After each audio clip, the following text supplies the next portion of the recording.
laisser la parole à Isabelle Saint-Martin. On se connaît très bien. Elle est aussi connue à l'Institut catholique de Paris et à l'ISTA. Son lieu d'insertion, d'enseignement et surtout de recherche est l'EPHE. Elle est donc directrice d'études à l'EPHE.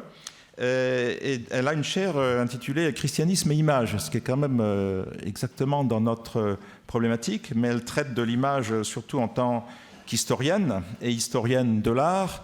Mais puisque nous travaillons ensemble depuis de longues années, j'ai pu tester le fait que théologiquement, elle a aussi un background qui est assez solide.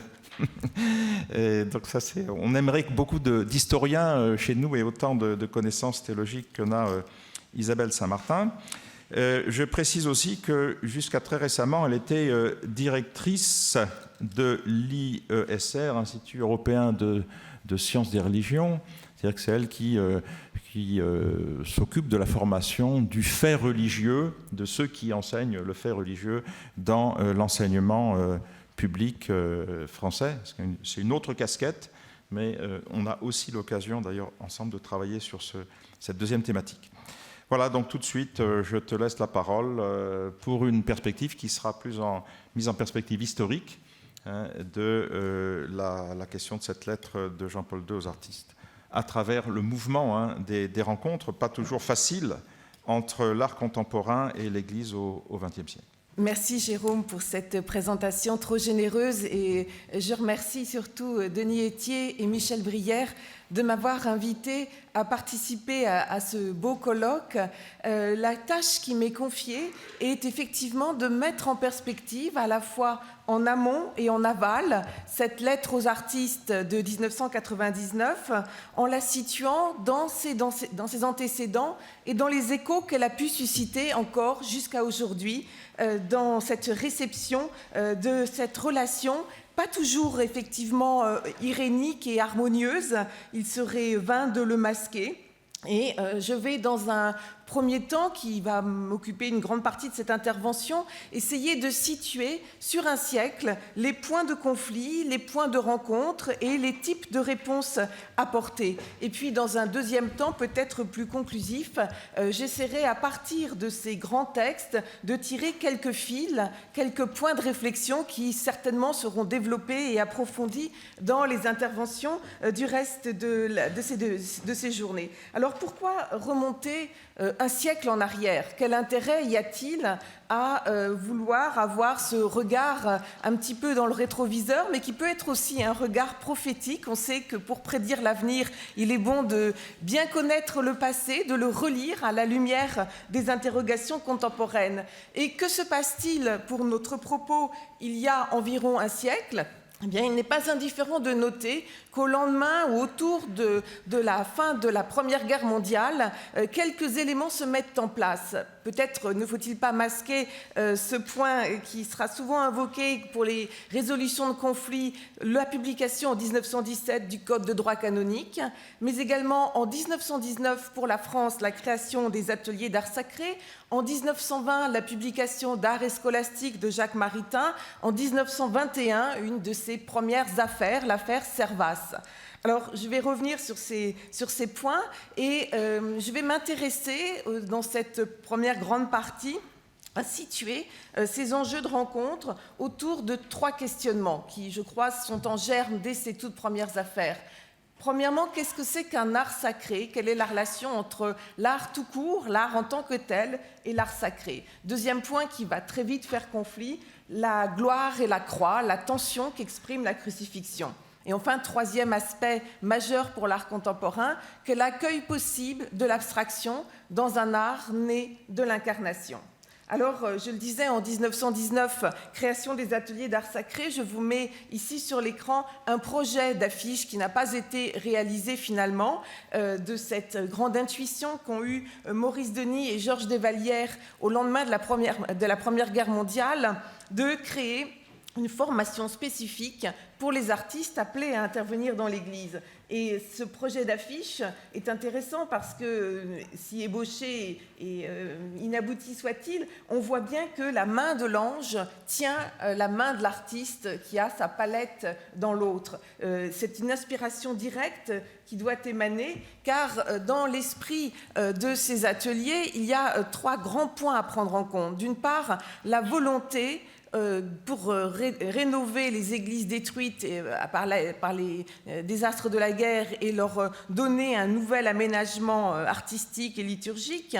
La conviction est qu'il faut mettre fin à un art de série, à des productions industrielles et faire appel à des artistes authentiques. Cette authenticité de l'art est un point majeur.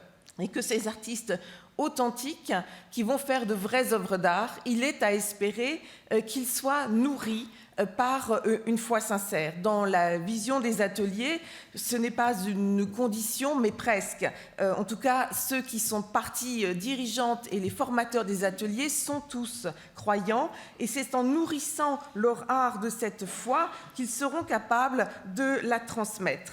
Donc lutter contre la médiocrité, former, mais former aussi avec des cours de dogmatique chrétienne et de philosophie thomiste dans l'esprit de Jacques Maritain.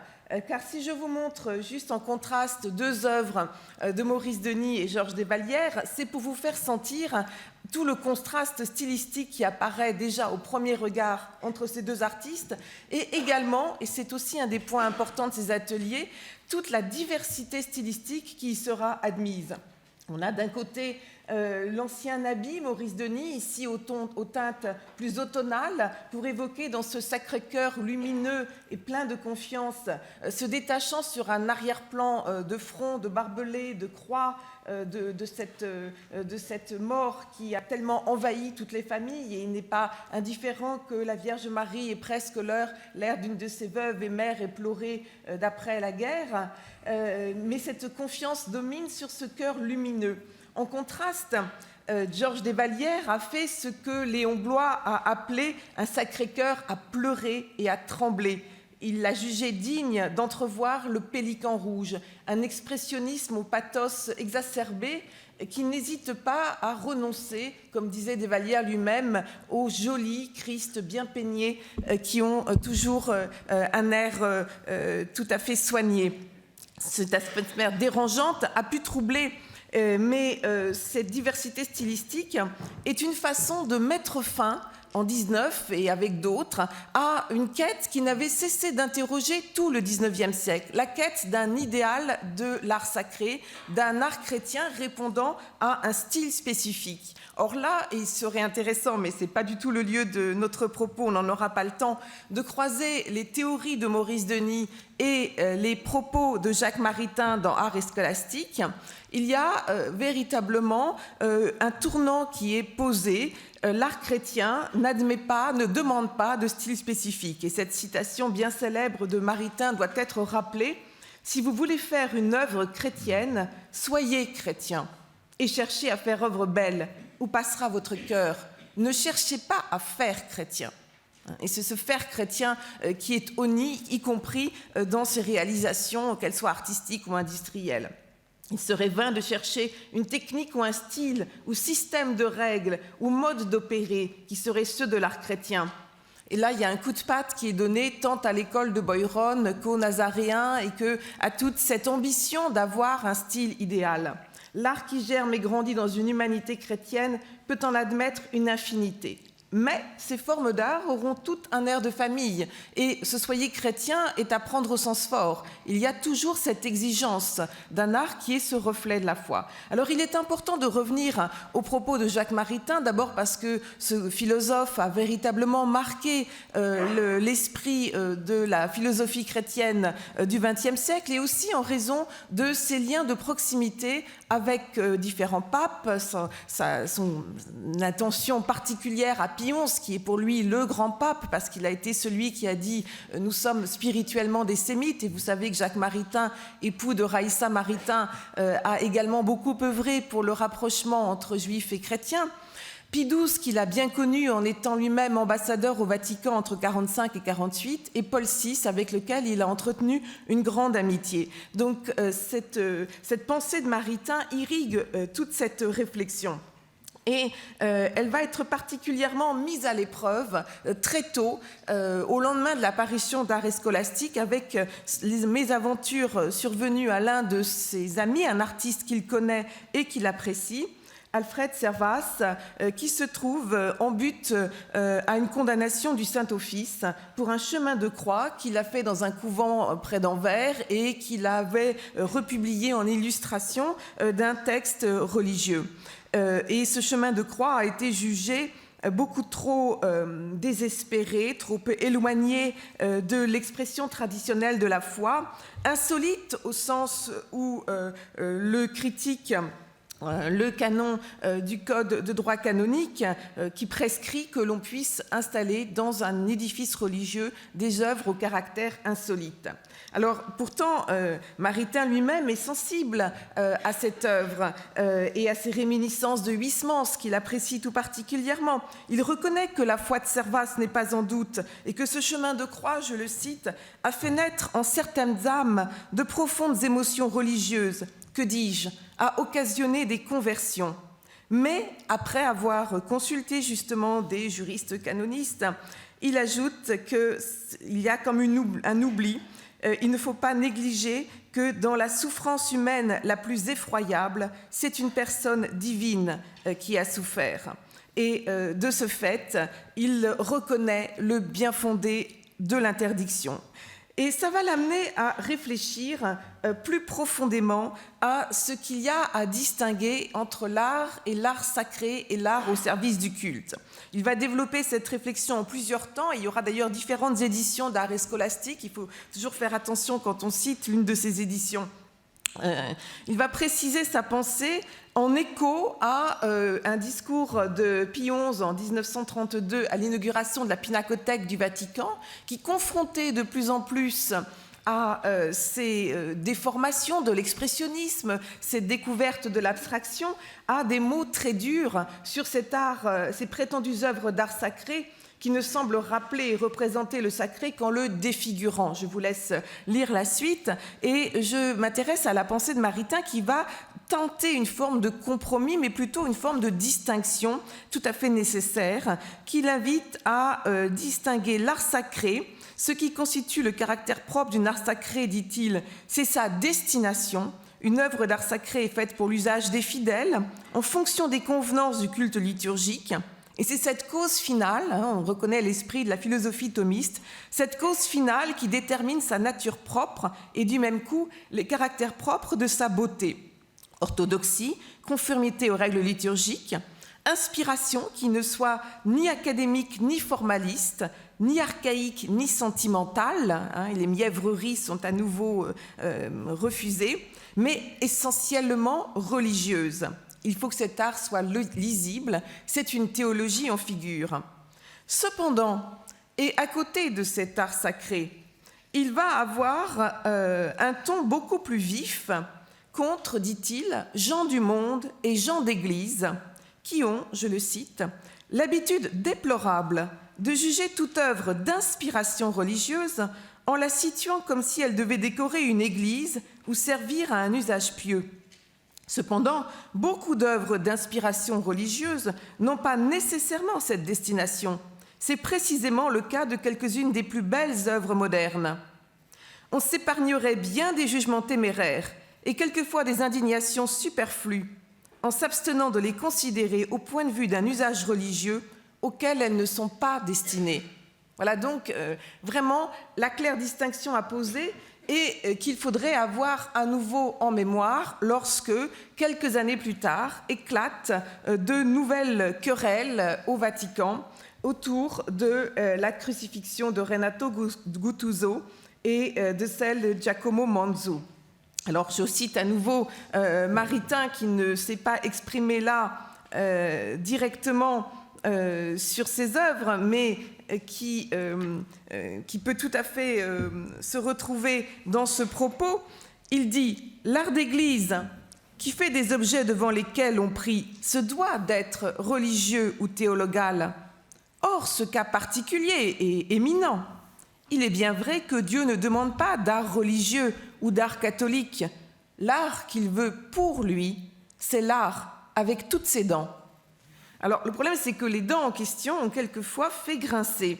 Et que Guttuso, Guttuso et Manzù sont proches, amis, de manière un peu différente. Guttuso est beaucoup plus engagé au Parti communiste. Il faut se remettre dans l'atmosphère de ces années 40 en Italie, dans le renouveau de l'ordre, dans l'art prôné par le régime de Mussolini et dans tout ce qu'il y a pu y avoir de volonté pour d'autres artistes d'exprimer avec cette inspiration chrétienne dont ils sont tous nourris également, Guttuso ou Manzù, quelque chose d'autre. Alors évidemment, je ne peux pas rentrer dans le détail, mais ce qui a choqué chez Guttuso, alors qu'il y a un point de vue décalé et une référence à Picasso, à Guernica, bien sûr évidente, c'est cette nudité, cette tache claire au premier plan de Marie-Madeleine. Et dans l'art tout en retrait, dans ces bronzes délicatement ciselés de Manzù, une réflexion sur l'humanité du Christ, le Christ notre humanité, cette série de bronzes qui se trouve aujourd'hui conservée à la Galerie nationale d'art moderne de Rome, traduit cette humanité dans le dépouillement, dans le dénuement, avec quelque chose qui n'est pas tout à fait classique dans les formes d'expression. Et qui va susciter peut-être une des condamnations les plus sévères, la circulaire du Saint-Office en février 1947 sur la dignité de l'art sacré précise: les artistes chrétiens n'ont pas le droit d'ignorer ce langage, le langage traditionnel de l'art chrétien. Ils doivent l'apprendre et le respecter afin d'exprimer dignement leur conception. Il ne s'agit pas de dire l'Église pour l'art, mais bien l'art pour l'Église. Voilà qui est réaffirmé clairement et qui va se retrouver d'une certaine manière repris dans l'encyclique Mediator Dei, mais avec déjà un infléchissement. Et je pense qu'en 1947, Mediator Dei, paradoxalement, parce qu'on est vraiment dans une période de crise, porte en germe des réflexions qu'on va trouver exprimées et développées encore davantage dans Sacrosanctum Concilium en 1963. Il y a bien entendu le rappel qu'il faut éviter avec un... D'abord, Mediator Dei renvoie dos à dos à la fois les excès du réalisme et ceux du symbolisme.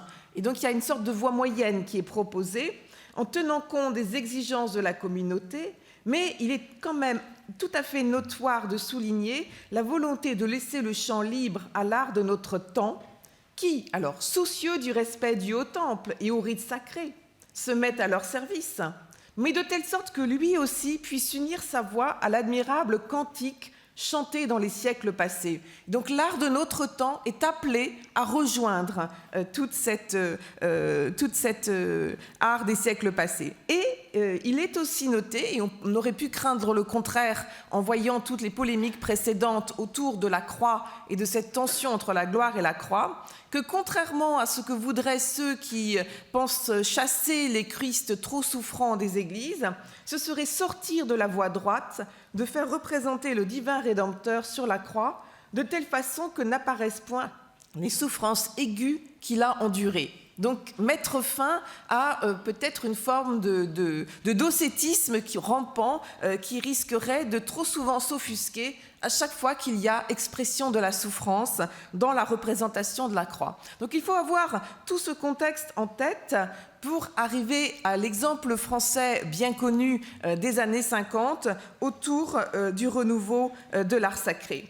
Vous le savez, dans la réflexion qui s'est conduite en France, après cet élan des ateliers d'art sacré, dont il faudrait rappeler qu'il n'a pas toujours été compris et que s'il nous paraît aujourd'hui bien conforme aux exigences spirituelles de l'Église, il a paru parfois trop novateur et pour certains, ils n'ont pas reçu toutes les commandes qu'ils auraient pu avoir parce que considérés comme justement un petit peu trop dérangeant par rapport aux édifices sacrés. Eh bien, l'un de leurs disciples, le père Couturier, qui a été un des premiers à s'inscrire en 1919 aux ateliers d'art sacré de Denis et des Vallières, va se retrouver avec son ami dominicain, le père Régamet, à la tête de la revue L'Art Sacré. Elle avait été créée en 1935 par un laïc, Joseph Pichard. Elle passe en 1937 aux éditions du Cerf et elle est confiée aux 2 dominicains qui vont développer une réflexion personnelle et déjà bien distincte de l'héritage premier des ateliers d'art sacré en faisant le pari du génie. Et Couturier le dit très clairement, l'idéal, reconnaît-il, serait d'avoir des génies qui soient en même temps des saints. Mais quand il n'y en a pas, s'il ne rencontre pas ce genre d'homme, pour qu'il y ait renaissance, il est plus sûr de parier sur un génie sans la foi que sur un croyant sans talent. Et bon, la phrase ne lui fera pas que des amis, vous vous en doutez. Mais pourquoi ce pari sur le génie? Ce n'est pas une question de snobisme ou démagogie, comme le dit dans un titre de la revue L'Art Sacré. C'est parce qu'il y a pari sur des équivalences spirituelles à un très haut niveau. Il y a la conviction que l'art, et j'ai envie de reprendre l'expression l'art en tant que tel, que l'art, quand il a pu développer toutes ses potentialités, ouvre quelque chose qui est de l'ordre de la quête spirituelle, de la recherche du sacré. Et c'est cela qui justifie cette confiance aux grands hommes, les grandes choses, illustrées dans la revue L'Art Sacré par une photo de Matisse travaillant pour la chapelle de Vence. Alors les grandes réalisations, je les ai remises sur l'écran, elles sont bien connues. Ces grands moments des années 50, cette volonté de réconcilier l'art et l'Église, parce que, note à cette époque-là Régamet, on a parfois l'impression de 2 langues différentes.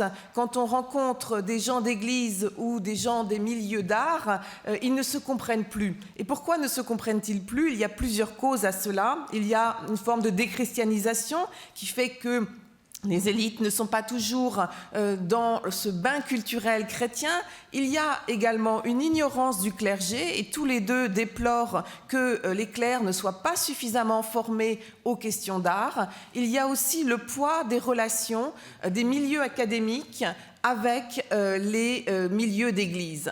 Et il faut voir aussi ce contexte d'un art qui se rénove de plus en plus vite, de nouvelles tendances de l'art, et le fait que l'art académique lui-même, indépendamment de la question d'un art chrétien, se soit coupé de ces tendances les plus vives de la recherche esthétique. Donc dans ce contexte, en faisant appel aux plus grands, Couturier est amené à participer avec le chanoine de Vimy à l'aménagement et l'appel aux artistes pour cette célèbre chapelle, l'église Notre-Dame de Toute-Grâce du plateau d'Assy. Et vous savez les polémiques qui les ont accompagnés, puisqu'il est fait appel à Fernand Léger, communiste notoire, pour la façade, à Jean Lurçat pour cette célèbre tapisserie de l'Apocalypse qui décore toute l'abside, lui-même aussi proche du Parti communiste. Et la querelle va éclater à propos du crucifix d'autel de Germaine Richier. Germaine Richier, élève de Bourdelle, n'a pas eu beaucoup de commandes d'art sacré avant, et puis vous imaginez bien qu'après, elle n'a plus envie d'en avoir. Elle n'a aucunement une intention blasphématoire, cela va sans dire. Elle a médité sur la condition humaine après la Shoah, sur le travail de sa propre forme qui allie les réflexions sur le monde végétal et le monde animal dans sa recherche de la forme humaine, ses liens avec Giacometti et une véritable réflexion sur Isaïe 52, 14, le serviteur souffrant. Son apparence n'était plus celle d'un homme et son aspect n'était plus celui du fils d'Adam. C'est donc dans cette réflexion véritablement intense et profonde qu'elle livre ce Christ qui jaillit comme un surgeon, effectivement, une silhouette. Les bras de la croix sont confondus avec ce grand geste des bras du Christ. Il est en bronze martelé, ce n'est pas un bronze doré, mais c'est un bronze qui est travaillé, martelé, comme si la forme était encore en devenir, jaillissait de la matière. Et je crois qu'il y a une des plus belles expressions pour le qualifier, qui est celle du dominicain Coccagnac, qui parle d'une écorce de sang palpitante encore. Ce Christ, petit de taille, placé donc près de l'autel, a été photographiée d'abord dans la revue L'Art Sacré à partir d'une œuvre d'atelier, une photo en noir et blanc qui n'était pas in situ.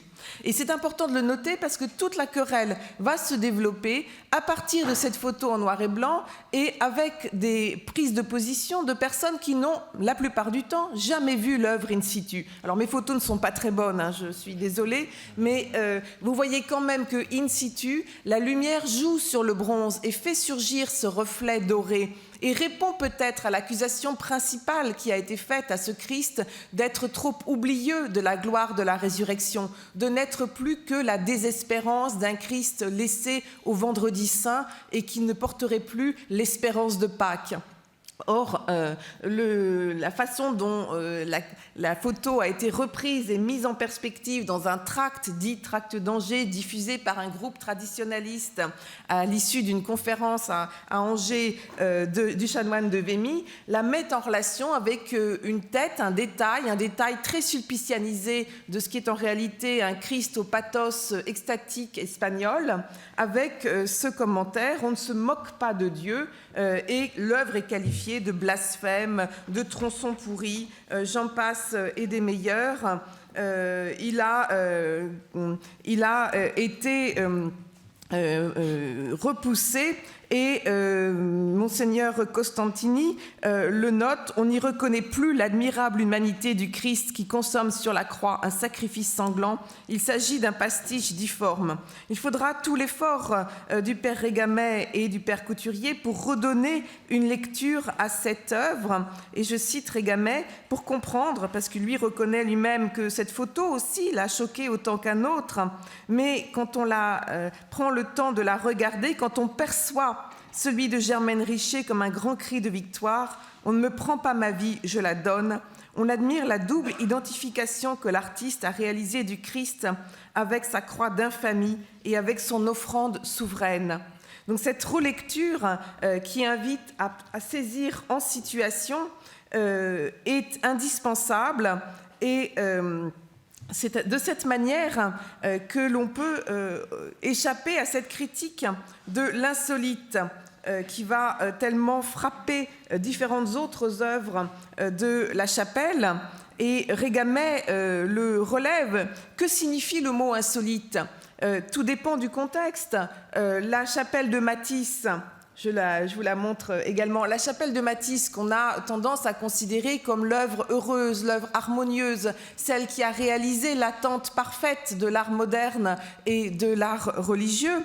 Il faut se rappeler qu'en son temps, pour ce Christ très déformé du chemin de croix, pour cette atmosphère hachée, déstructurée par rapport aux habitudes, ce chemin de croix boustrophédone qui va de gauche à droite, puis de droite à gauche, et puis qui revient, il n'a pas été loin de subir les mêmes foudre. Et il a fallu toute l'importance de Matisse et puis le fait qu'on était dans une chapelle de sœurs dominicaines qui sont plus chez elles tout de même que pour l'église du plateau d'Assy, pour qu'il n'encourt également de vives critiques. Donc c'est cette réflexion sur l'insolite que propose Régamet, en reconnaissant que ce ne sont pas tous les Rouault qu'on peut mettre dans une église. Mais Rouault, artiste chrétien s'il en est, grand ami pour Raïssa et Jacques Maritain, n'avait jamais reçu de commande d'église avant celle du plateau d'Assy. Et Chagall, un artiste juif, appelé à intervenir dans cette œuvre religieuse, là aussi un grand ami de Maritain. C'est le contexte qui permet de les saisir et de les apprécier.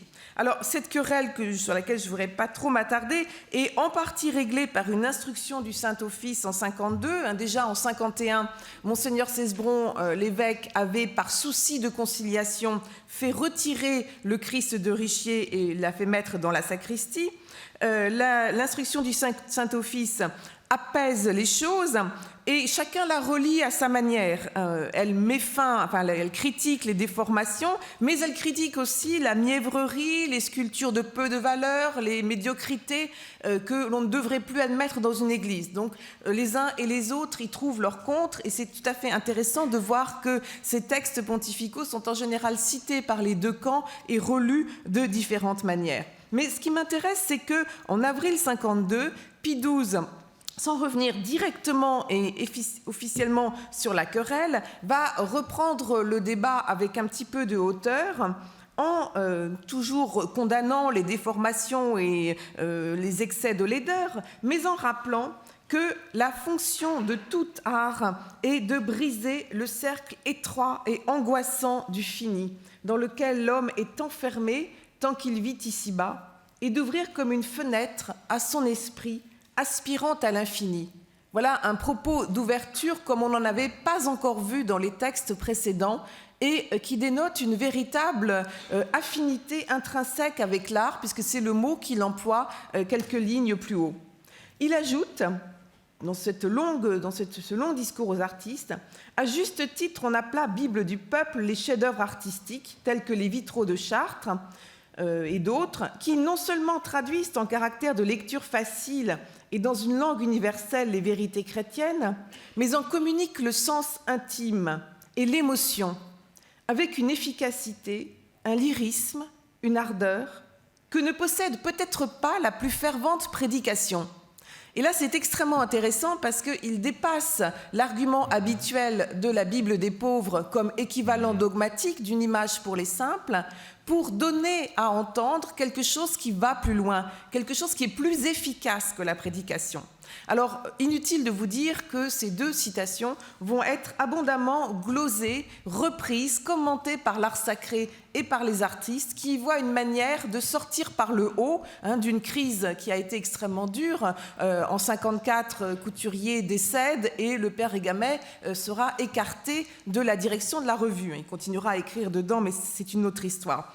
Mais ce qui m'intéresse, c'est la façon dont, dans un troisième enjeu, si vous voulez, on va relire ce texte pour y voir, ce qui n'était peut-être pas forcément tout à fait explicite, mais peu importe, c'est la vie des textes de donner des relectures, pour y voir une possibilité d'accueil de l'abstraction. Et en parallèle, dans ces années-là, le père Couturier lui-même a fait un grand chemin. Dans sa jeunesse, à l'instar de Maurice Denis, son maître, il considérait qu'un art de l'incarnation n'a à peu près rien à attendre des potentialités du cubisme et de l'abstraction. Puis, au cours de son séjour en Amérique du Nord pendant la guerre, il va publier plusieurs articles sur Picasso, puis sur l'abstraction, et il écrit « Ce que j'entends défendre ici contre ce que je disais moi-même il y a quelques années, c'est proprement la valeur humaine, la valeur spirituelle, les virtualités religieuses de l'art abstrait. » Et j'ajoute, parce qu'il y a vraiment un retournement d'attitude qui se fait chez lui, « S'il est en effet quelque chose qui s'oppose communément au caractère religieux des œuvres, à ce transfert des formes du domaine naturel au domaine sacré, c'est bien le poids charnel et tous les liens de sensualité qui nous attachent aux réalités naturelles. En ce sens-là, c'est l'art naturaliste, l'art réaliste qui de soi est anti-religieux, alors que l'art abstrait, ayant déjà coupé tous ces liens, participe déjà à une certaine liberté spirituelle, à un détachement qui le prédispose à ce transfert et à l'expression des réalités sacrées. Alors, il va nuancer son propos. Il s'agit bien entendu pas du tout pour lui de dire qu'il faudrait l'abstrait plutôt que le figuratif. Dans les deux, on peut trouver, reconnaît-il, des potentialités religieuses et dans les deux, au contraire, des écueils et un art non spirituel. C'est cette capacité d'accueil qu'il va mettre en évidence à propos de Manessier, d'abord en le défendant vivement lors d'une exposition à Rome dans les années 50 où des lithographies de Manessier seront critiquées très sévèrement, et puis en commentant chaleureusement dans la revue L'Art Sacré l'accueil qui est donné à Manessier de pouvoir réaliser à Saint-Michel-des-Brézeux en 48-50 les premiers vitraux abstraits dans une église ancienne. Je dis dans une église ancienne parce que dans des églises modernes, déjà dans les années 20, 30, Marguerite Huret avait pu avoir de premières expériences. Mais c'est la première fois que dans une petite église modeste, ancienne, un artiste se voit confier la possibilité de développer tout un programme abstrait. Et il va falloir qu'il soit défendu, et André Chastel, le grand historien de l'art lui-même, invite à faire prendre conscience de ces potentialités, de cet accord des odes bleues du baptême et, j'ai perdu ma citation, mais peu importe, et des teintes violettes, des formes géométriques plus anguleuses de la pénitence. C'est toute une lecture sensible de ces pièces rouges en losanges tressés, tendues, dramatisées, qui s'opposent aux chapelets de gouttes, aux oves et aux courbes des tons frais, bleus et verts du baptême ou de la Vierge Marie. Donc une forme de relecture de l'abstraction qui se développe également avec Bazaine autour du baptistère d'Audincourt. Je ne vais pas reprendre tous ces grands exemples, mais Bazaine va le préciser lui-même. « Personne n'a jamais vu, dit-il, compris le détail des verrières de Chartres, si ce n'est avec une jumelle et un guide, qui ne sont pas les accessoires indispensables du chrétien. » Et il ajoute, le sujet est dessous. Ce qui ruisselle sur les fidèles, ce n'est pas un jeu vide de lignes et de couleurs, c'est l'émotion de l'artiste en face de ces lignes. Et cette reconnaissance de la valeur émotionnelle de l'art, Régamel développe dans son livre Un art chrétien, point d'interrogation, un art sacré, point d'interrogation. Prêcher, dit-il, enseigner, porter à la dévotion, tout cela n'a vraiment lieu qu'à la faveur d'une ambiance. Si les œuvres le font comme il le convient, c'est-à-dire en engageant non pas de simples considérations notionnelles ou émotions sentimentales, mais à la contemplation du mystère, c'est qu'elles composent, au moins dans le champ de leur rayonnement, et si possible dans toute l'Église, une correspondance sensible du mystère. Ainsi, la création de l'ambiance est-elle la fonction primordiale? Et dans ces années 50, je ne l'ai pas redit, mais vous l'avez compris, il est évident que le titre de la revue L'Art Sacré a été entendu dans le sens le plus large possible, dans le sens, pourrait-on dire, de cet appel au mystère, et non pas dans le sens volontairement restrictif que lui donnait Maritain pour bien distinguer l'art dans sa potentialité la plus absolue et le caractère de service spécifique de l'art sacré. Alors, on pourrait le retrouver dans la création particulière d'une ambiance spécifique que donne Le Corbusier, qui ne fait pas intervenir d'autres artistes à Ronchamp, ou bien encore Bazaine à Saint-Séverin. Je prends ces exemples parce qu'ils entourent et précèdent le concile auquel j'arrive dans la fin de ces années 50 et le début des années 60. Et il n'est pas indifférent de noter que Jean XXIII va pour lui-même précisément demander à Giacomo Manzu, celui qui avait eu quelques difficultés avec Pie XII, il avait fallu faire une audience de demande de pacification en quelque sorte. Jean XXIII demande à Manzu son portrait et il insiste pour qu'il termine pour le concile la fameuse porte de la mort du Vatican. Jean XXIII ne la verra pas achevée, mais elle est achevée en 64 à l'ouverture du concile. Alors, il y a là le tournant le plus affirmé lorsque, dans Sacrosanctum Concilium, il est rappelé que l'Église n'a jamais considéré aucun style artistique comme lui appartenant en propre, mais selon le caractère et les conditions des peuples et selon les exigences des divers rites, elle a admis les genres de chaque époque. Que l'art de notre époque et celui de tous les peuples aient liberté de s'exercer, pourvu qu'ils servent les édifices et les rites sacrés. Et cela se termine par le concours chanté en l'honneur de la foi catholique au cours des siècles passés. Vous voyez à quel point tous ces textes, j'aurais dû faire des soulignés en rouge et en bleu selon les dates, tous ces textes sont en quelque sorte des palimpsestes. On y retrouve la trace des écrits antérieurs, chacun a relu tous ces écrits pontificaux s'emboîtent en quelque sorte comme des poupées russes et il est toujours difficile de les saisir à froid et de les détacher de ce tissage dans lequel il s'insère, et en même temps, il faut être sensible aux inflexions.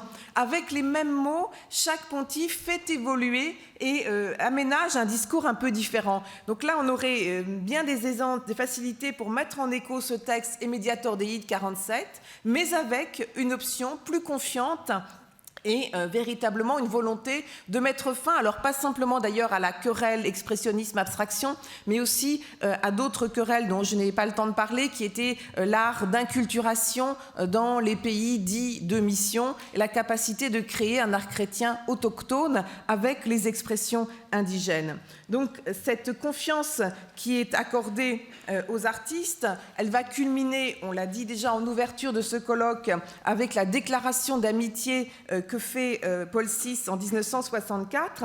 Et je voudrais, en guise de conclusion, reparcourir ces différents textes de Pie XI au pape François, en laissant de côté directement la lettre aux artistes dont Michel Brière va parler, mais en revenant sur la façon dont Jean-Paul II, évidemment, arrivant pour prendre son pontificat, se situe dans cet héritage et cette tradition.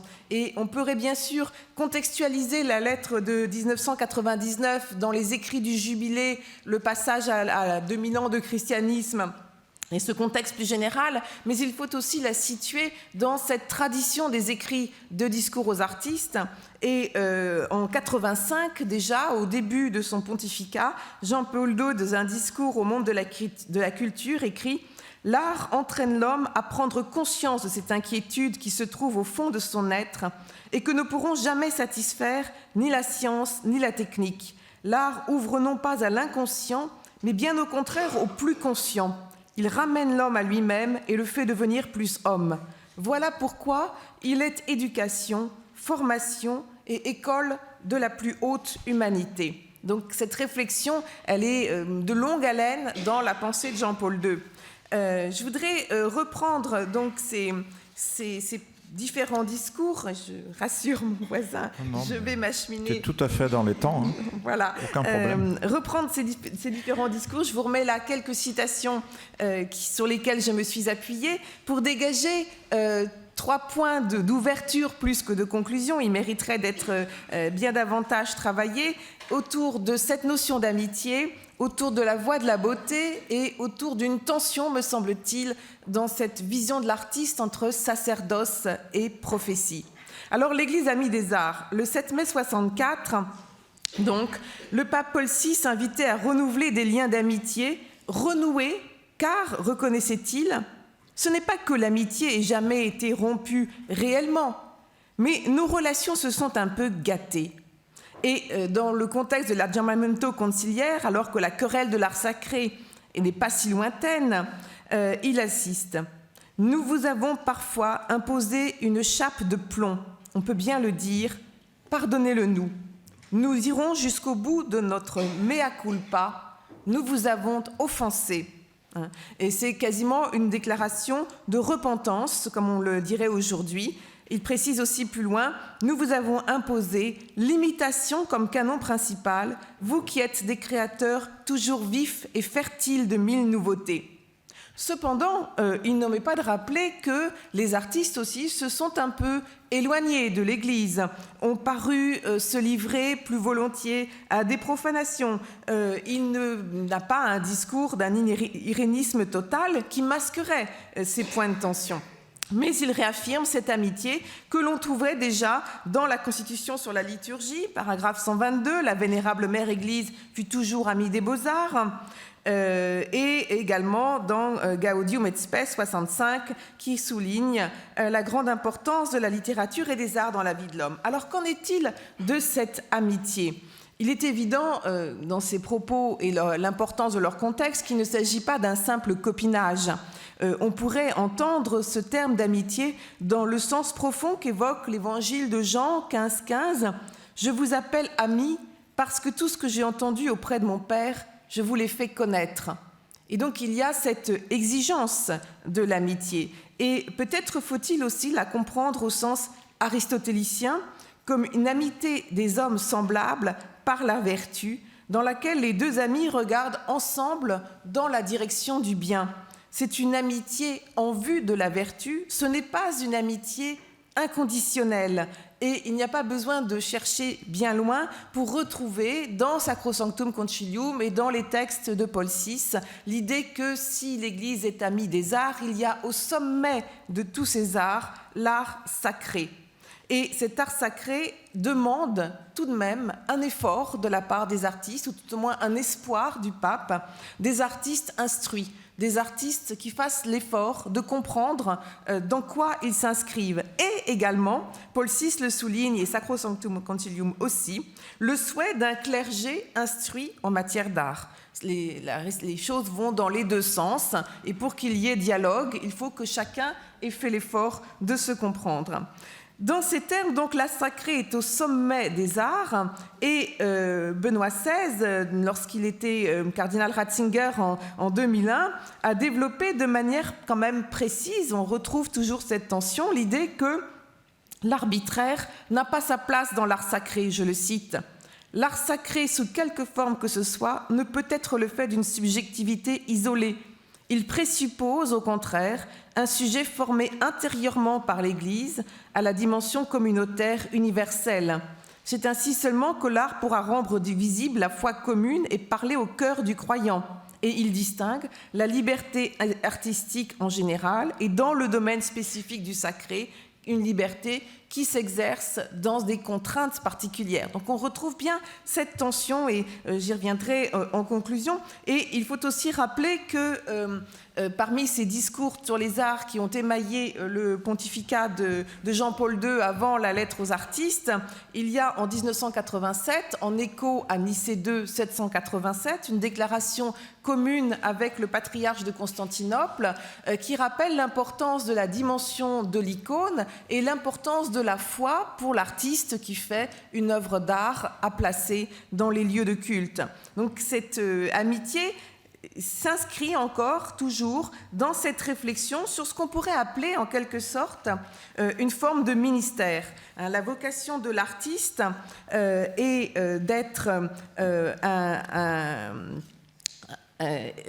d'être un élu, au sens où le disait Pie XII, l'artiste est par lui-même un privilégié parmi les autres hommes, mais l'artiste chrétien est en certain sens un élu parce que c'est le propre des élus de contempler, d'apprécier et d'exprimer les perfections de Dieu.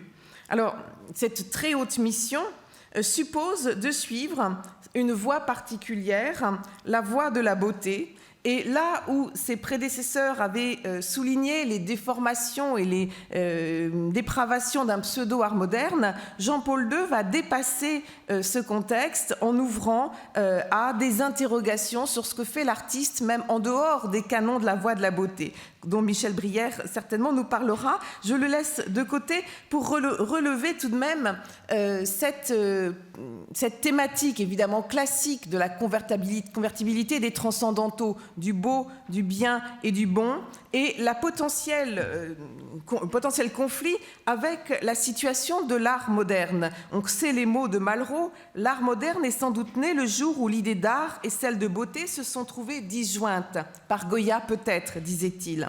Donc comment exprimer cette relation d'une conception de la beauté qui ne soit pas le joli, qui ne soit pas la seule séduction.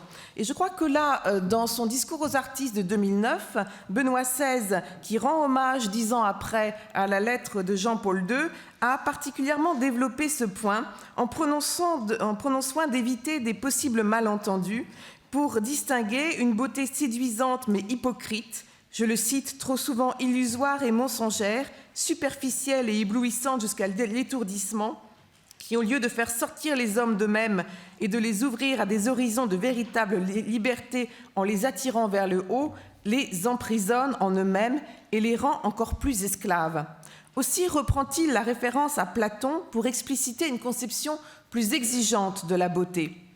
Je le cite, « Une fonction essentielle de la véritable beauté, en effet déjà évidente chez Platon, consiste à donner à l'homme une secousse salutaire qui le fait sortir de lui-même, l'arrache à la résignation, au compromis avec le quotidien, le fait souffrir aussi, comme un dard qui blesse, mais qui précisément ainsi le réveille, en lui ouvrant à nouveau les yeux du cœur et de l'esprit, en lui mettant des ailes, en le poussant vers le haut. » Et cette idée de l'art qui fait ressentir davantage, qui éveille les sens, renvoie à une sorte d'épreuve du beau qu'il met en relation avec une citation de Georges Braque, « L'art est fait pour troubler alors que la science rassure. Et il m'intéresse de mettre en relation ce discours de Benoît XVI dans le contexte d'une lettre aux artistes et la réutilisation qui a pu en être faite encore récemment dans une de ces situations de conflit, comme il y en a encore potentiellement entre l'art et l'Église, autour, vous le savez, des polémiques qu'il y a eu ces dernières années, et notamment la pièce de spectacle de Romeo Castellucci sur le concept du visage du Fils de Dieu en 2011. Eh bien, Monseigneur Winzer, alors au titre de l'Observatoire Foi et Culture, s'est inspiré précisément de ce passage de Benoît XVI pour inviter les fidèles non pas à changer d'avis nécessairement, mais à discerner, à mettre en perspective, à avoir un regard attentif aux potentialités qui étaient déployées dans cette pièce avant de juger a priori. Car cette beauté trouble aux secousses ouvre une voie, une via pulchritudinisme, et je reprends là le fil de la déclaration de Benoît XVI. Il cite là Simone Weil, « Dans tout ce qui suscite en nous le sentiment pur et authentique de la beauté, il y a réellement une présence de Dieu, il y a presque une incarnation de Dieu dans le monde dont la beauté est signe. » Donc voilà cette notion d'une épreuve du beau qui ouvre à la compréhension d'une mission spécifique. Je sens que je suis obligée d'accélérer, donc je saute quelques points de liaison, excusez-moi. Alors, comment traduire cette épreuve du beau? Comment traduire cette aptitude à suivre la voie de la beauté? Et il y a là un point du message de Paul VI qui a été repris à la fois par Jean-Paul II et Benoît XVI et que l'on trouverait également en germe, je vous l'ai mis dans une citation, chez Jean XXIII, qui est cet appel à une collaboration des artistes afin de rendre, je le cite, accessible, compréhensible et même émouvant le monde de l'esprit. Ah, j'ai une censure en plus visuelle. Bon. Émouvant le monde de l'esprit, de l'invisible, de l'ineffable de Dieu, tout en lui conservant son caractère transcendant, son halo de mystère. Alors, il ajoute, « Si nous étions privés de votre concours, notre ministère deviendrait balbutiant et hésitant. Il aurait besoin de faire un effort pour devenir artistique et même prophétique. » Alors, cette remarque est à la fois une haute confiance, une haute mission confiée à l'art et peut également inquiéter. Et dans mes derniers propos, je voudrais me faire un instant l'avocat du diable, ou tout au moins d'une question un peu provocante posée par un journaliste au cardinal Ravasi à propos de la... je ne sais pas pourquoi ça a disparu. De la Biennale de Venise à laquelle le Vatican a participé en 2013. Qu'en est-il de cette question de la traduction? Le journaliste lui dit, est-ce que vous allez demander aux artistes de se faire catéchètes? Et évidemment, Ravasi répond non, pas du tout. Et il reprend la déclaration de Benoît XVI pour dire qu'il s'agit de donner à l'art la possibilité de déployer ses potentialités, et que c'est de cela que pourra jaillir ou non une éventuelle interrogation.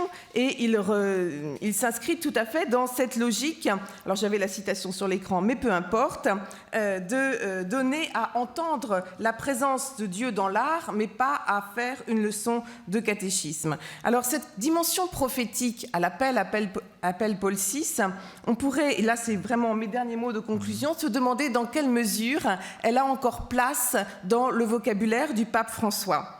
À première vue, dans ses premières déclarations, et cela ne vous surprendra pas, dès décembre 2016, il appelle les artistes, en s'adressant aux académies pontificales, à créer des œuvres qui portent à travers elles le langage de la beauté, une étincelle d'espérance et de confiance. Et il ajoute, dans une déclaration de 2017, « Quand nous admirons une œuvre d'art ou une merveille de la nature, nous découvrons que chaque chose nous parle de lui et de son amour.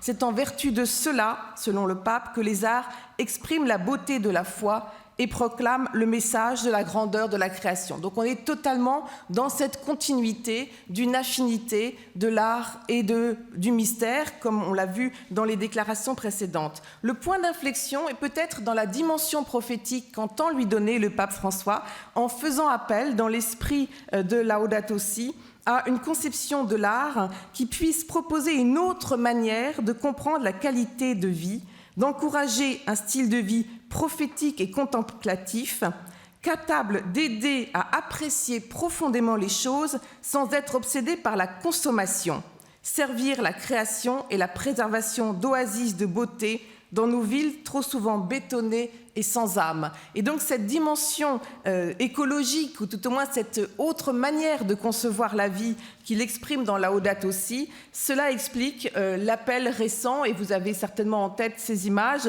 qu'il a fait à 2 artistes, comme le Canadien Timothy Schmalz, d'un Christ FDF en quelque sorte, un Christ, alors là aussi j'avais la photo, sur un banc, une sculpture de bronze sur un banc, la tête cachée dans un drap, et c'est juste les stigmates portés sur les pieds qui font prendre conscience qu'on a affaire dans ce SDF sur un banc à une figure christique. Et de la même manière, Alejandro Marmo, artiste argentin auquel il a demandé une croix, c'est une croix de récupération de morceaux de bronze et de métal, de rebut, appelée à connaître à travers cette forme de croix une nouvelle vie, et c'est cette forme de renaissance à travers l'art qui est évoquée.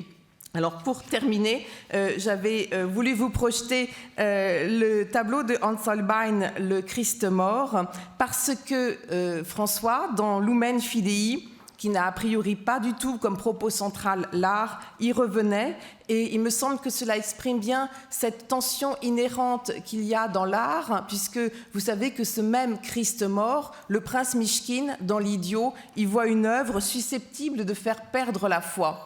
Eh bien, le pape François en donne une lecture que je cite. « En regardant ce tableau, un croyant peut perdre la foi. Toutefois, c'est justement dans la contemplation de la mort de Jésus que la foi se renforce et reçoit une lumière éclatante quand elle se révèle comme foi. » On voit bien comment les œuvres d'art sont toujours susceptibles de faire réagir, de faire réfléchir et de donner naissance, véritable lieu théologique, à des interprétations. Mais à des interprétations qui peuvent, et c'était le risque dénoncé par le prince Mychkine, être dangereuses. Aussi, dans les textes que j'ai relus un petit peu trop rapidement avec vous, il y a toujours cette tension entre une conception de l'art sacerdotal, comme appel au mystère, mais au mystère dans l'idée d'un service de l'Église, et cette dimension prophétique, mais cette dimension prophétique qui peut échapper, et qui est les potentialités de l'art. Et je crois qu'il n'est pas indifférent peut-être que François, dans Lumen Fidei, ait fait cette allusion à Dostoïevski. Peut-être faut-il y voir un écho avec ses prédécesseurs et avec un thème qui anime tout particulièrement la lettre aux artistes de Jean-Paul II. Merci.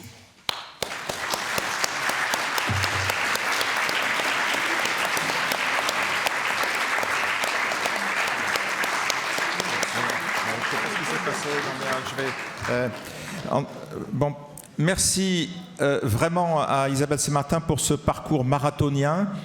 Vous sentez qu'elle a énormément de choses à dire, mais elle reste avec nous quasiment les 3 jours. Donc vous pourrez avoir de nombreuses apartés avec elle.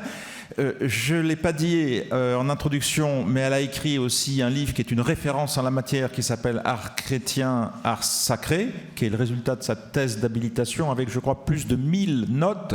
Enfin, c'est vraiment une somme et très bien illustrée, qui est certainement en librairie.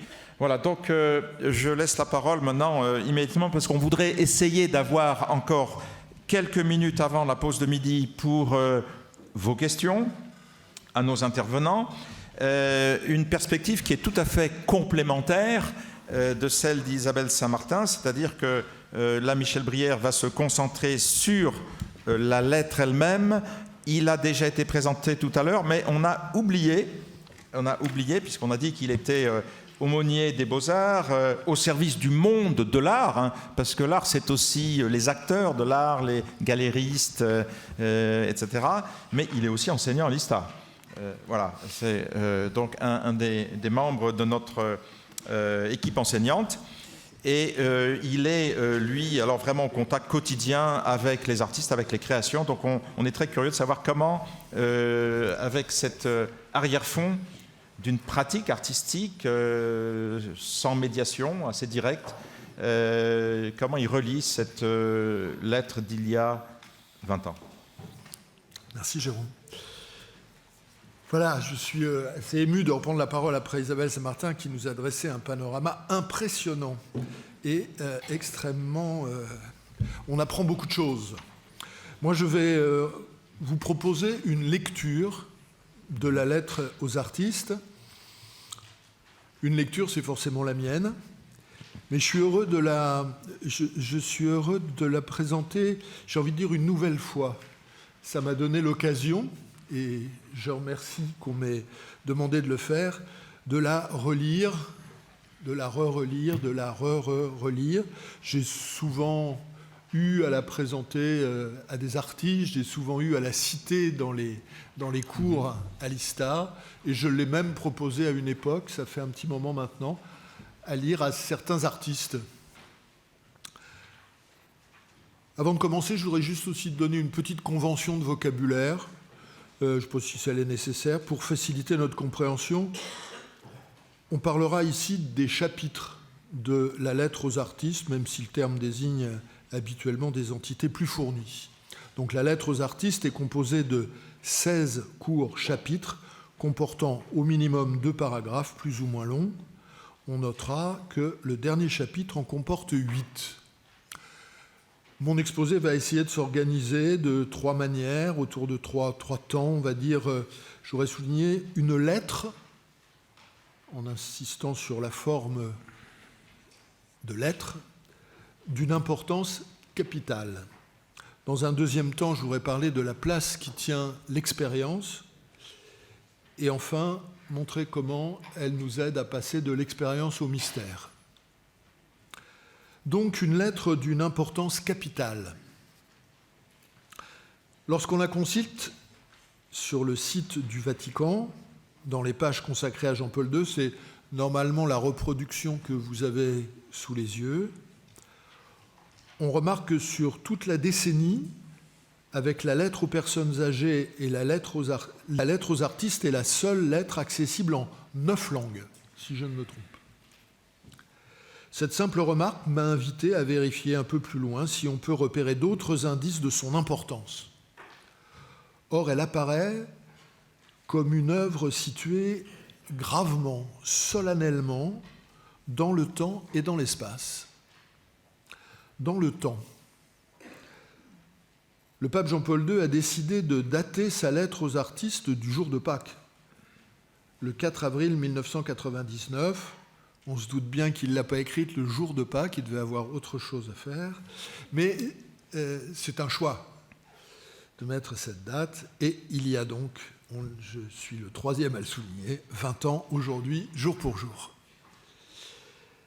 On peut supposer que le choix du jour de Pâques, en la résurrection du Seigneur, comme le soulignent littéralement les derniers mots, la solennité centrale de l'année liturgique tend à solenniser l'événement, à l'universaliser, certainement à en souligner la portée spirituelle et théologique.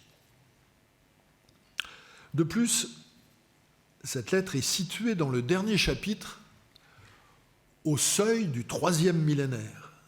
Voilà encore un moyen de souligner solennellement l'importance conférée à cette lettre. Et on peut encore méditer les toutes premières lignes du premier chapitre qui nous renvoient d'emblée, non pas au seuil d'un millénaire, mais carrément à l'aube de la création. On passerait carrément là du solennel au grandiose. Cette lettre est située gravement, solennellement aussi dans l'espace. Plus discrètement, on peut lire qu'elle est écrite en un lieu unique au monde. Je cite au chapitre 9, à 3 reprises, le pape évoque le lieu même de rédaction. D'ici, dit-il, 3 fois. Le palais apostolique, véritable écrin de chef-d'œuvre, peut être unique au monde. C'est au numéro 9. Ensuite, si cette œuvre est située solennellement dans le temps et dans l'espace, on peut dire aussi que c'est une œuvre très personnelle. Après tout, c'est le propre d'une lettre. Une telle solennité, comme je viens de le souligner, n'empêche pas que cette lettre soit adressée, plus conformément à son genre littéraire de lettres, à un petit nombre de personnes caractéristiques, et qu'elle soit rédigée à la première personne, donc sur un ton très personnel, familier, cordial, en connivence avec ses lecteurs et voire même avec émotion. Donc cette lettre s'adresse à un public spécifique. Je lis « À tous ceux qui, avec un dévouement passionné, cherchent de nouvelles épiphanies de la beauté pour en faire don au monde dans la création artistique. » Les destinataires que le titre nomme artistes sont ainsi précisément caractérisés, on pourrait dire par les vertus de dévouement et de passion. Ce sont des chercheurs en quête d'une beauté qui apparaît, qui se manifeste, puisqu'il est question d'épiphanie. Et quand ils trouvent ces manifestations, ces épiphanies, c'est pour les donner au monde. Dans un domaine précis, l'art, mais qui est spécifié d'emblée dans sa dimension créative, créatrice. On remarque dans la suite de la lettre, par ailleurs, que la première personne du singulier y est employée une bonne douzaine de fois, dont 9 dans les 3 derniers chapitres. Et à l'usage de la première personne s'ajoute un ton très personnel. Par exemple, on y trouve des références à la culture polonaise et une rédaction probable en langue polonaise.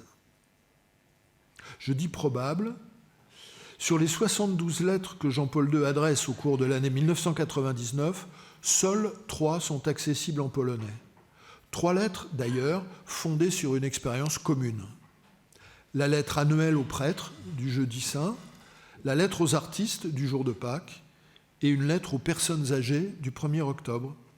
Et ce sont des lettres au cours desquelles le pape ne manque pas de rappeler qu'il est lui aussi prêtre aux prêtres, qu'il est lui aussi artiste aux artistes et qu'il est lui aussi âgé aux personnes âgées. Il partage d'une manière ou d'une autre la condition de ses destinataires. Après quelques recherches, 2 coups de téléphone, il semble que la Commission pontificale pour la culture n'a pas accès au document original. Alors elle en profite pour rappeler que toutes les traductions sont officielles, mais donc je ne peux que émettre l'hypothèse que le pape les a rédigées lui-même, en particulier la lettre aux artistes, dans sa langue maternelle. Je rajoute comme indice que la lettre aux artistes fait 3 fois référence à des auteurs polonais, Cyprien Norwid et Adam Mickiewicz, que je ne connaissais pas. De plus, elle se réfère précisément à la langue polonaise dès le 3e paragraphe du 1er chapitre. Il écrit « Dans la langue polonaise, grâce à la proximité lexicale entre les mots stworka, créateur, et tworka, artisan, etc. » Donc un ton personnel, mais aussi un ton plus cordial, puisqu'elle s'achève par des vœux les plus cordiaux, alors que la plupart des autres lettres s'achèvent sur la bénédiction apostolique traditionnelle. J'ajouterai qu'elle est ponctuée de 14 points d'exclamation. Les 2 derniers chapitres en concentrent 10 à eux seuls, et 6 courts paragraphes concluent chacun par un point d'exclamation, termine la lettre. Ces phrases exclamatives sont indices d'émotion et colorent un texte qui tente de toujours faire concourir émotion et réflexion. Alors cette petite enquête, très formelle, permet, me semble-t-il, de remarquer 2 choses. La première, l'intensité croissante des derniers paragraphes. Le dernier chapitre, qui comporte 8 paragraphes très courts, situe la lettre, comme je le disais, au seuil du 3e millénaire, et les 2 derniers chapitres concentrent donc 10 points d'exclamation à eux seuls, toute la lettre s'achevant par 6 courts paragraphes conclus par un point d'interrogation. Et deuxièmement, on trouve simultanément des indices de complicité, de cordialité, voire de familiarité avec les destinataires, et des indices de solennisation qui tendraient presque à lui donner quasiment l'importance d'une exhortation apostolique. J'exagère. Alors entrons maintenant dans la lecture de la lettre proprement dit, et je voudrais attirer l'attention sur l'importance accordée à l'expérience. Complicité et solennité conjuguées entre celui qui écrit et ses destinataires mettent surtout en relief l'importance, la priorité accordée à l'expérience. C'est à travers l'expérience que le pape inscrit l'authenticité d'un accès possible au divin. L'expérience des artistes, sa propre expérience, et cette qualité particulière de l'expérience esthétique qu'est la beauté. Je développe un peu ces trois temps. Donc, premièrement, l'expérience des artistes. Outre le caractère personnel que confère l'usage de la première personne, de la langue et de la culture polonaise, la lettre se réfère d'emblée à l'expérience des artistes. L'expérience de regarder son propre travail avec émotion. Il écrit « Vous avez contemplé l'œuvre de votre inspiration ». Et il est notable, en tout cas moi je note, que c'est d'abord l'expérience du regard sur l'œuvre qu'on nommera esthétique, et non l'expérience de production qu'on nommera ici artistique. C'est l'épreuve de la perception de l'œuvre qui est l'expérience première. C'est cette pratique qui est de fait est commune aux artistes et aux récepteurs, aux auteurs et aux spectateurs. C'est l'expérience esthétique qui peut donner, je le cite, l'intuition de quelque chose du pathos avec lequel Dieu, à l'aube de la création, a regardé l'œuvre de ses mains. Ainsi, d'emblée, la lettre met en corrélation la création artistique et la création au sens biblique par le biais du pathos, qu'il faut ici, semble-t-il, comprendre tout simplement comme l'émotion de ce qui touche, et peut-être en ayant en arrière-fond le sens balthazarien dans la dramatique divine du pathos de Dieu, qui est cette émotion de Dieu qui transfigure la réalité humaine et l'ouvre au salut. Or, cette expérience première, le pape peut en parler parce qu'elle est aussi la sienne. Jean-Paul II lui-même souligne sa propre expérience. D'une part, l'expérience artistique, il confie aux artistes la lettre que je vous adresse, à vous auxquels je me sens lié par des expériences qui remontent très loin dans le temps et qui ont marqué ma vie de façon indélébile, dès le 2e paragraphe du 1er chapitre. Et d'autre part, je crois qu'il faut le remarquer, Jean-Paul II fait allusion à l'expérience même de l'écriture qu'il est en train de vivre quand il écrit cette lettre. À l'intérieur même de son texte, il écrit « Je voudrais plutôt, vous écrivant du palais apostolique, etc. » C'est au numéro 9. La présence de l'énonciateur et de l'énonciation dans l'énoncé sont suffisamment rares pour les remarquer et les souligner. Et enfin, je vais m'expliquer peut-être un peu plus longuement sur l'expérience de la beauté. Elle apparaît comme une qualité, la beauté, comme une qualité particulière de l'expérience esthétique.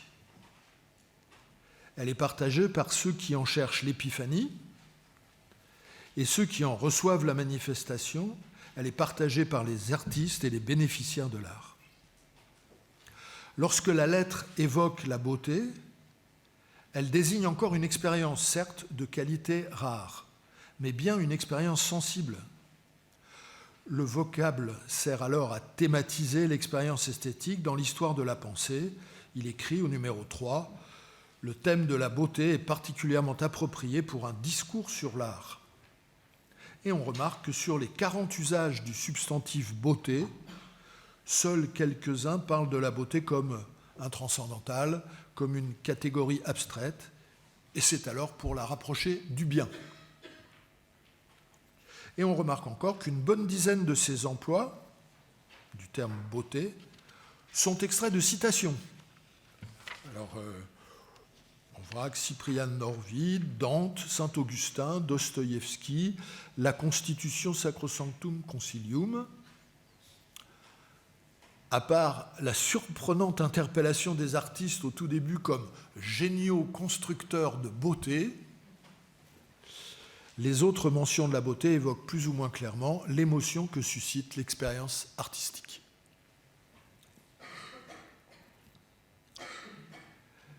Et dans un troisième temps, je voudrais montrer comment, d'une manière subtile et complexe, la lettre nous fait passer de l'expérience au mystère.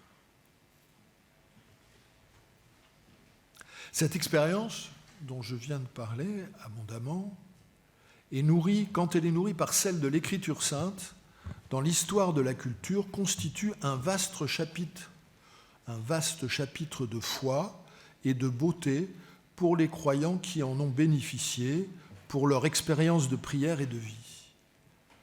Mais elle est, pour tous, un reflet du mystère insondable qui enveloppe et habite le monde. C'est le dernier paragraphe du chapitre 5.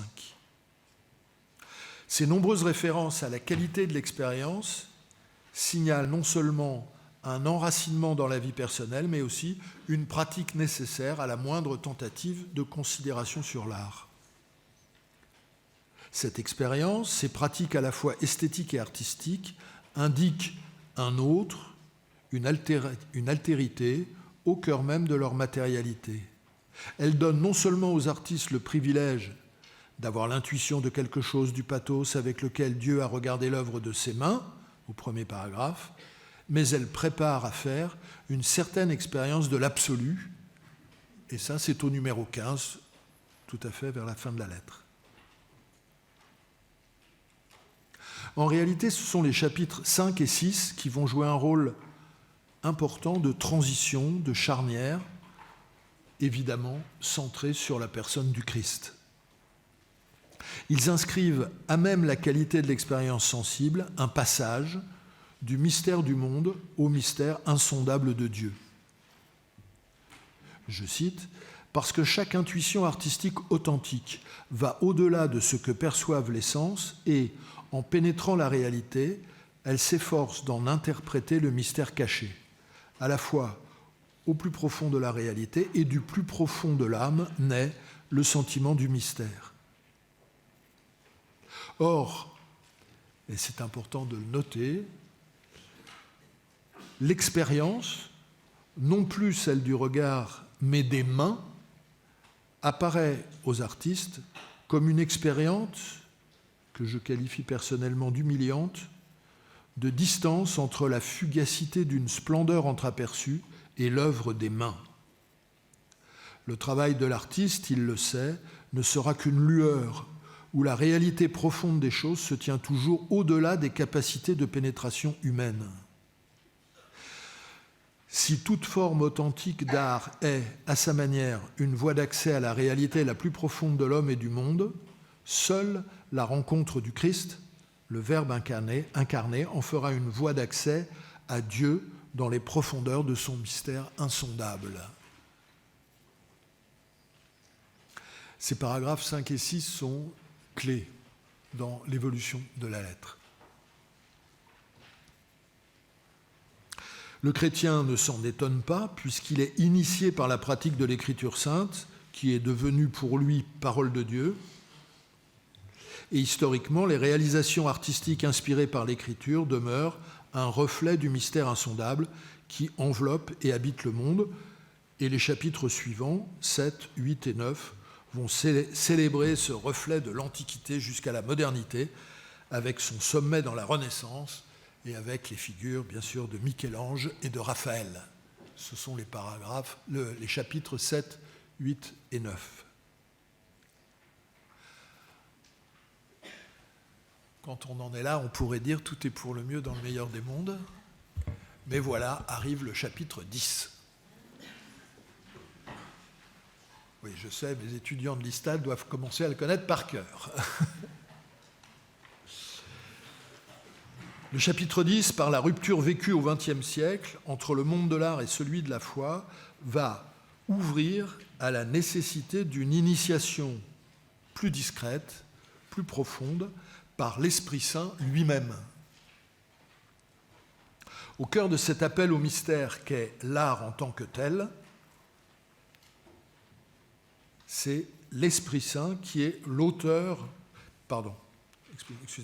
l'Esprit Saint qui est l'auteur de l'Écriture sainte, agit encore et toujours dans l'expérience sensible et la pratique artistique. C'est lui qui donne aux croyants de vivre intensément comme un moment de grâce la rencontre de l'art en tant que tel par l'expérience sensible des œuvres. L'Esprit est le mystérieux artiste de l'univers à qui s'élèvent, à partir du paragraphe 10, tous les derniers chapitres de la lettre, au numéro 15 et 16. C'est l'Esprit Saint qui est le maître du discernement de l'art authentique. Par 9 fois dans la lettre, le mot authentique suppose donc qu'il y a de l'inauthentique, et donc qu'il y aura un discernement à exercer. Il est le maître du discernement, l'Esprit Saint, de l'art authentique, des intuitions authentiques. Je cite, « Toute œuvre d'art authentique s'encite dans les inspirations créatrices, le souffle divin de l'esprit créateur vient à la rencontre de l'homme et stimule sa capacité créatrice. Il le rejoint par une sorte d'illumination intérieure. » Je saute quelques mots. On parle alors à juste titre, même si c'est de manière analogique, de moments de grâce. C'était au numéro 15. Ainsi, une beauté authentique est reflet de l'Esprit de Dieu qui transfigure la matière, ouvrant les esprits au sens de l'éternité. C'est au dernier paragraphe de la lettre, numéro 16. Et les spectateurs reçoivent le pouvoir de l'émerveillement et l'enthousiasme. Puisse la beauté que vous transmettez aux générations de demain être telle qu'elle suscite en elles l'émerveillement. De cet émerveillement pourra surgir l'enthousiasme dont parle Norvide dans la poésie à laquelle je me référais au début, c'est-à-dire au paragraphe 3. Je m'aperçois que je vais avoir le temps de vous faire une petite parenthèse sur une citation qui m'agace un peu, qu'on attribue comme un slogan à Dostoïevski. Je vous invite à lire L'Idiot. À propos de la beauté, on cite très souvent et avec autorité, au point d'en faire un slogan, et c'est toujours dangereux, une affirmation attribuée à Fédor Dostoïevski, 2 points, vous avez reconnu évidemment, « La beauté sauvera le monde ». D'aucuns en ont fait le titre de leur ouvrage. Il est intéressant de noter au passage que dans son roman L'Idiot, en 3e partie, chapitre 5, ces paroles n'y sont jamais prononcées de manière aussi affirmative que le slogan voudrait nous le faire croire. Je résume. Dans une réunion mondaine, Lebedev, l'un des participants, lance un défi. À vous tous, athées que vous êtes, comment sauverez-vous le monde ? Plus loin, par quoi sauverez-vous le monde ? Un autre, le jeune Hippolyte, ce gamin phtisique qui s'est endormi durant les suites du débat, se réveille en sursaut, s'inquiète de l'heure et enchaîne. Sautant brusquement d'un sujet à l'autre, où est l'orateur ? Où est Lebedev ? Il a donc fini son discours ? De quoi a-t-il parlé ? Et il se tourne. Est-il vrai, prince, le prince Michting, l'idiot, est-il vrai que vous avez dit un jour que la beauté sauverait le monde ? Point d'interrogation. Messieurs, s'écria-t-il, en prenant toute la société à témoin, le prince prétend que la beauté sauverait le monde, et moi je prétends que s'il a des idées aussi folâtres, c'est qu'il est amoureux. Ne rougissez pas, prince. Voilà. Etc., etc. Quelle beauté sauvera le monde ? Vous voyez que c'est un peu moins affirmatif qu'on veut nous le faire croire. Voilà. Après coup, ce que je demande, c'est que peut-être vous vérifiez dans votre traduction. Parce que, est-ce qu'il y a un problème de traduction ? Parce que c'est quand même assez surprenant. Moi, je l'ai lu simplement dans l'Idiot, traduction Albert Mousset, chez Folio Classique de chez Gallimard. Voilà. Ainsi donc, dans ma 3e partie, je ferme la parenthèse, j'avais envie de vous partager ça. Du mystère de l'incarnation, la lettre passe à l'appel d'une rédemption. Ça va être un des autres repères du passage que la lettre nous fait effectuer au long de ces 16 chapitres. Du mystère de l'incarnation, la lettre passe à l'appel d'une rédemption. Une rédemption ancrée jusque dans nos résiliences. Plus que jamais, écrit Jean-Paul II, les hommes d'aujourd'hui et de demain ont besoin de cet enthousiasme pour affronter et dépasser les défis cruciaux qui pointent à l'horizon.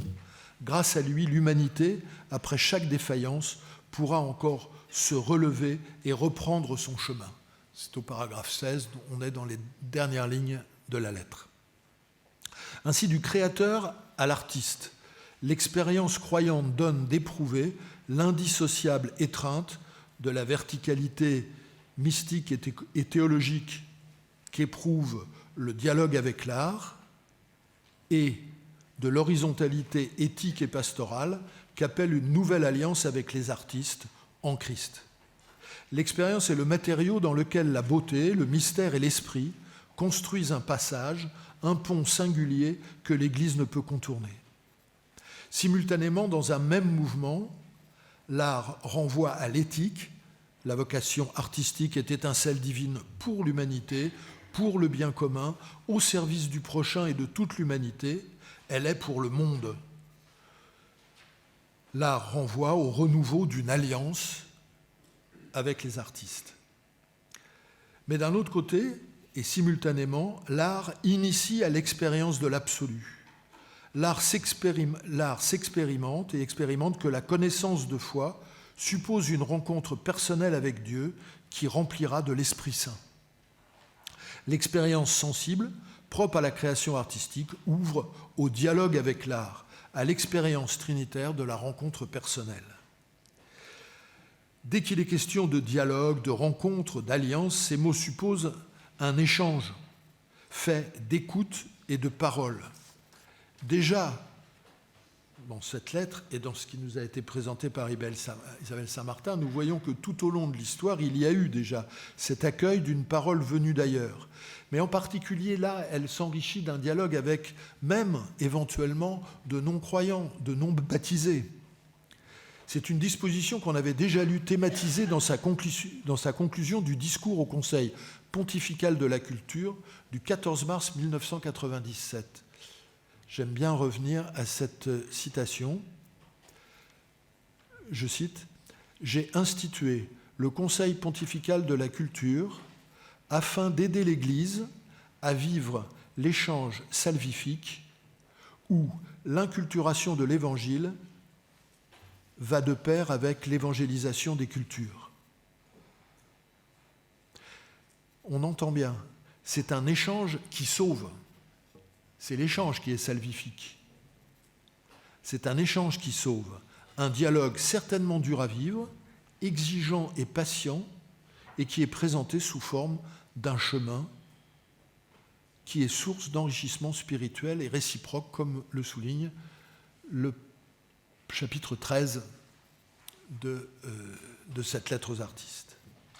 Ainsi, la lettre va du regard sur la création telle que nous la trouvons aux premières lignes de la Bible citée en exergue, jusqu'aux inspirations créatrices d'un art qui contribue à l'affermissement d'une beauté authentique évoquée à sa toute fin.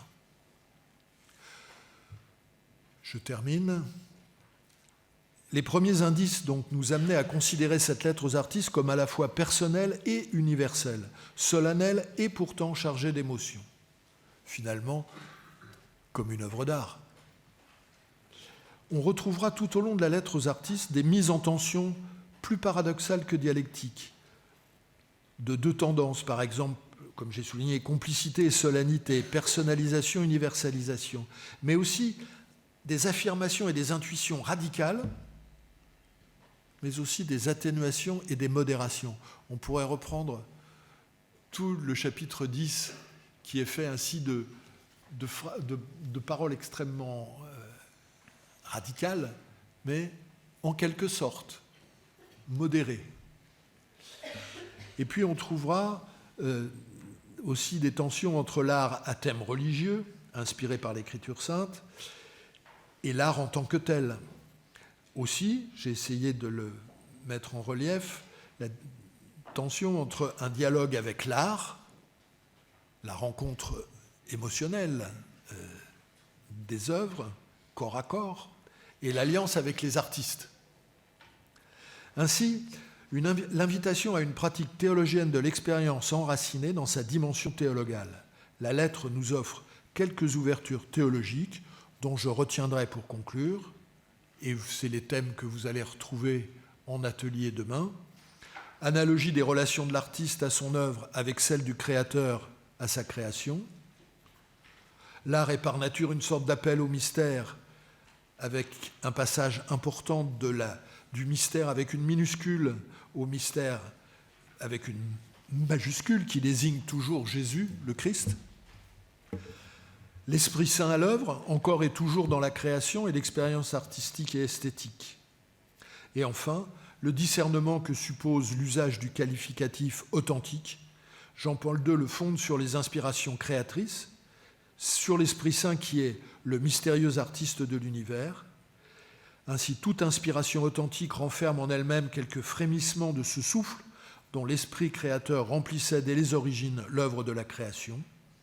Le souffle divin de l'Esprit créateur vient à la rencontre du génie de l'homme et stimule sa capacité créatrice. L'Esprit créateur est le même qui habite en nos cœurs et auquel nous rendons gloire avec le Père Tout-Puissant et son Fils Jésus-Christ, le Seigneur, Dieu au-dedans de nous, sur qui s'achève la lettre, est lui-même, Dieu au-dedans de nous, l'enthousiasme. Je vous remercie.